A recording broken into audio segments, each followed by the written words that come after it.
When we started talking about this question of are we losing our humanity, that became a kind of clarion call, and we created a pledge that we're challenging those who believe in these principles to honor and live.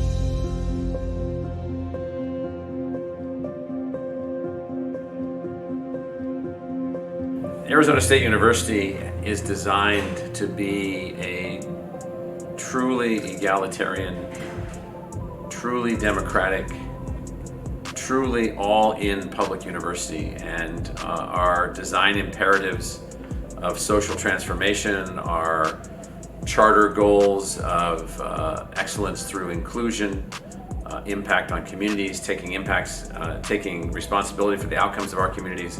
That's where we're moving as an institution, and Project Humanities is one of our most important ways in which we're doing that. That is, we're taking on, what does social transformation really mean? How do you really implement it? Where have we come from? Where are we? Where are we going? Where do we need to go? So Project Humanities is a way in which we take all of that on with a sort of full-throated creativity, and then use that as a way to not only impact the trajectory of social transformation, but impact the university itself, how we think about ourselves, how we move things forward. So Project Humanities is intimately connected to our aspirations as a new kind of what we call the new American university. Well, it's interesting that the occasion of the 10th year anniversary has afforded us an opportunity to look back to where we started, and we had no ideas where we might end up or be even today.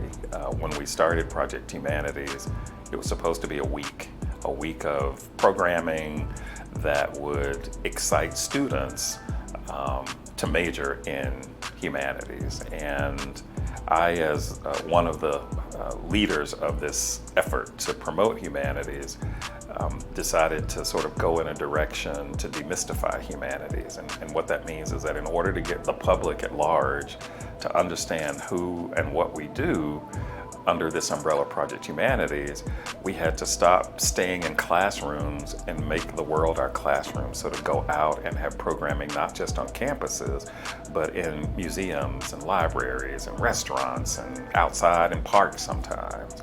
And I think part of that, even in churches where events were not necessarily faith-based events, but the idea of that is how do we bring more people into critical conversations about all of us?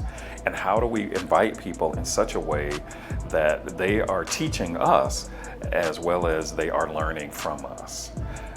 That was how we started a week. And then that week turned into a month of programming, then that month turned into a semester, and then the semester turned into an academic year.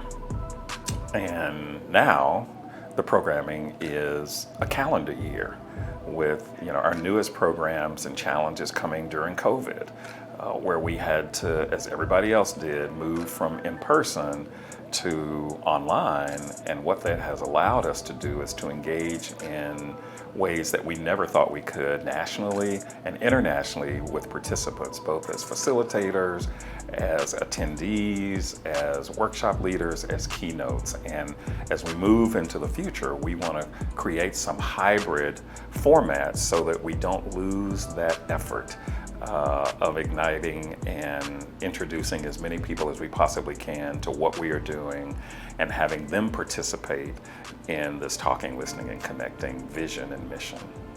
So if you think about where we are 10 years in, you need to understand that 10 years in means we're just getting started. Project Humanities is here for the long haul to catalytically help us to conceptualize where we need to end up and how we're going to get there by confronting our own limits, our own biases, our own lack of understanding, our own ignorance, if you will.